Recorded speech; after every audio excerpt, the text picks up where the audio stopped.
गेहूं समर्थन मूल्य को लेकर कांग्रेस ने लगाया भाजपा पर वादा खिलाफी का आरोप। पलटवार करते हुए भाजपा बोली, याद करें कमलनाथ का कार्यकाल। नमस्कार, आप देख रहे हैं नो फिकर न्यूज।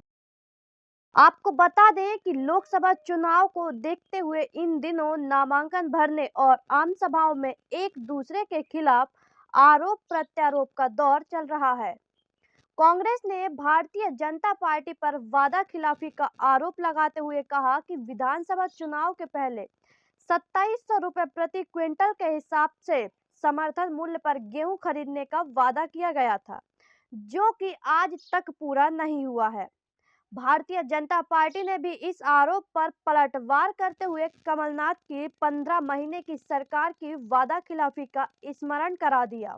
वहीं मध्य प्रदेश कांग्रेस के अध्यक्ष जीतू पटवारी ने रीवा में कांग्रेस प्रत्याशी नीलम मिश्रा का नामांकन दाखिल करने के बाद आम सभा को संबोधित करते हुए कहा कि भारतीय जनता पार्टी वादा खिलाफी करने में अव्वल नंबर पर है। उन्होंने किसानों से आम सभा के दौरान प्रश्न पूछा कि क्या उनके क्षेत्र में 2700 रुपए प्रति क्विंटल पर गेहूं की खरीदी हो रही है। इस पर वहां मौजूद कांग्रेस के कार्यकर्ताओं ने ना में उत्तर दिया।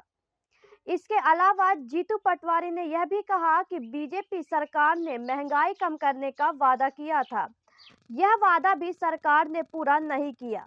2700 रुपए समर्थन मूल्य पर गेहूं की खरीदी का मुद्दा कांग्रेस की हर सभा में उठ रहा है।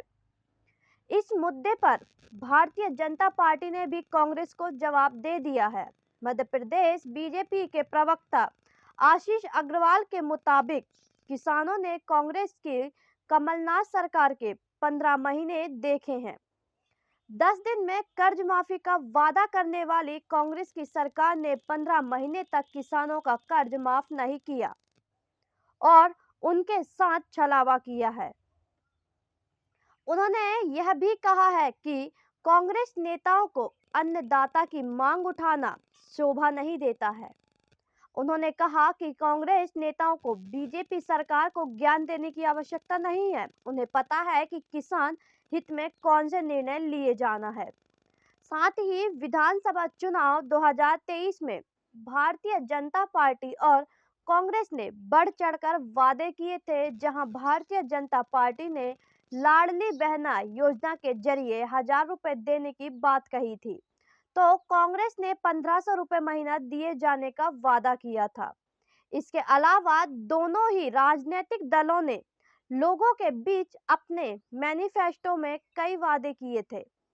बीजेपी सभी वादों को पूरा करने का दावा कर रही है, जबकि कांग्रेस राजनीतिक मंच से बीजेपी पर आरोप लगा रही है। अब लोकसभा चुनाव पर इन बातों का कितना असर पड़ेगा यह तो वक्त ही बताएगा, मगर लोकसभा चुनाव के पहले पूरे मध्य प्रदेश की राजनीति गर्म हो गई है और आरोप प्रत्यारोप का दौर जारी है। संवाददाता दीपक मालवीय के साथ नो फिकर न्यूज मध्य प्रदेश।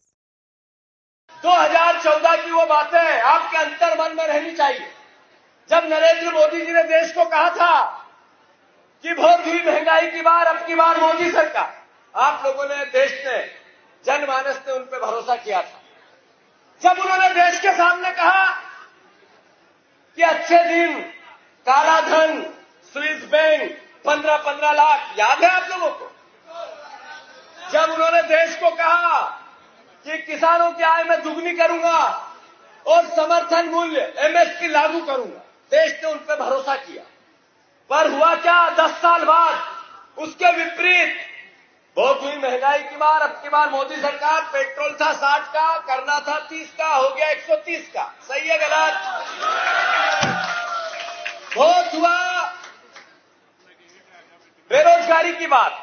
नरेंद्र मोदी जी ने कहा था रीवा में तो अब कोई बेरोजगार बेटा बचा ही नहीं होगा, कोई रीवा अंचल में कोई किसी प्रकार का पलायन तो होता ही नहीं होगा। सांसद बनाए हमने रीवा के, जिन्होंने कभी एक प्रश्न लोकसभा में खड़े होकर पूछा हो, आपको याद हो तो कृपया करके मुझे संज्ञान मिला। ये पत्रकार बंधु यहां खड़े हैं, कभी उन्होंने एक लिखित में रीवा के विकास के लिए, विंध्य के विकास के लिए यहाँ की अस्मिता के लिए, यहाँ के सफेद शेरों के लिए। कभी एक प्रश्न लोकसभा में लिख के पूछा, आपको यह संज्ञान है पत्रकारों को? अगर इस बात के वोट